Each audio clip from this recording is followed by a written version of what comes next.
It seemed like before you were about to accept my voter registration form, even though I told you I was a green card holder. I'm just a green card holder. Like, so you're not going to report me if I do this? Because No. We accept anything that comes over the counter. You know, we have people who come in here and they have legal situations and they register, they weren't a citizen, boom, boom, boom, so. How often do things like that happen? Right now, I'm in front of 200 Varick Street in New York City, New York, and inside this building on the 10th floor is an office of the New York City Board of Elections.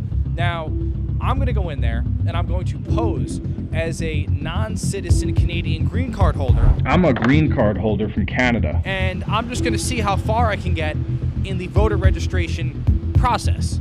So, let's see what happens. So I talked to a gentleman before and he said he could help me with registering to vote. It's my first time. So what do I have to show you guys? Everything you fill out, you swear in an affidavit that everything you're putting down is true, and that's it. Can I have a seat, fill it out? Oh, got it, okay.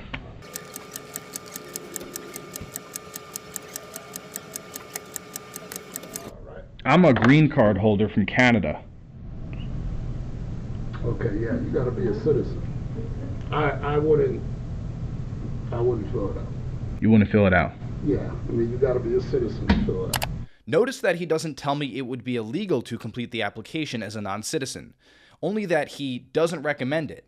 From here, things get even more concerning. The reason why somebody told me that they were a green card holder and that they came in and then they submitted and they were good. We can't stop you from submitting the application, and if it goes through, but most likely, because they don't do like a full background check, but once in a while, you know, we have people who come in here and they have legal situations and they register, they weren't a citizen, boom, boom, boom, so. This is a direct admission that non-citizens are in fact registering to vote, something that many claim is a conspiracy theory. All right, here's the deal. To be honest with you, I'm really against everything that's going on right now, and I'm trying to do my part. So, like, do you mind if I fill this out, or like, is it okay with you? It's up to you. That's like, I can't tell you what to do. If you want to fill it out, fill it out. But everything is clearly stated, especially at this bottom. It says American citizen. So I'm just letting you know. If you fill that out and you're not, you know, if it comes back to you, it comes back to you. If it doesn't, it doesn't. But we accept anything that comes over the counter. You know. But you're not going to report me or something like that? No, I'm not. No, we don't report anyone. Whoever fills that application out comes to us. But I'm just a green card holder. Like, I don't want to get. So you're not going to report me if I do this? Cause no, I'm not. No, I'm not.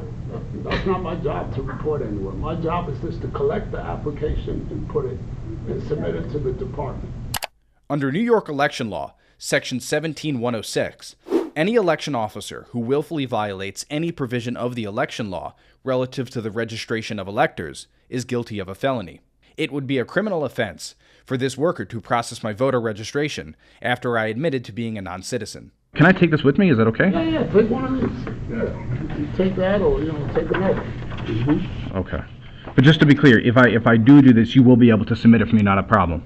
Yeah, we'll submit it. That's, you know, because we can do our background check on you. We just collect it, this and that, and that's it. Okay. I mean, we're going off your word. I mean, if you check off, because at the top will ask you, you know, you citizen or not. You know, you just check yes or you check no. You know, we get registrations come to the mail.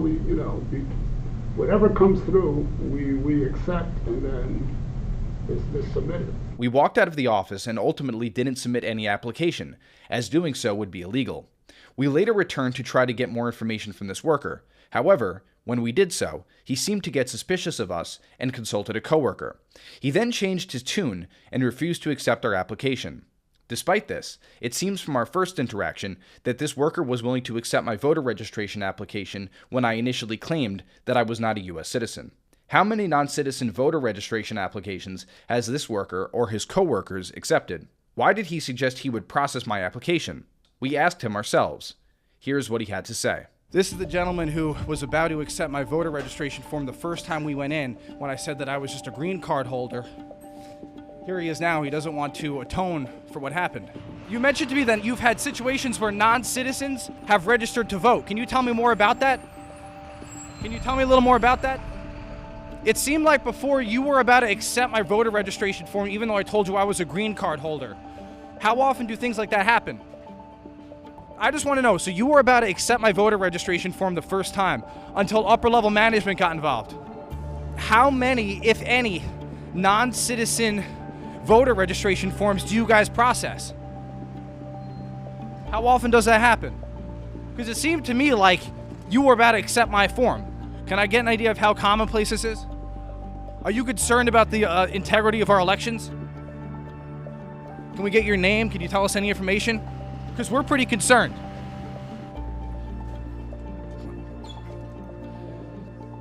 Can we ask you a couple of questions, man? Come on. You're just going to do us like that? This is not a good look. So this is the situation out here in New York City at these centers where voter registration applications are taken in and processed. There is no requirement to show a ID or social security or any sort of proof of identification. Nothing like that. All you have to do is sign an affidavit that states that you are an American citizen, and that is it. You don't have to bring any sort of documentation to corroborate that fact. This is one of the many potential threats to our electoral system here in the United States of America.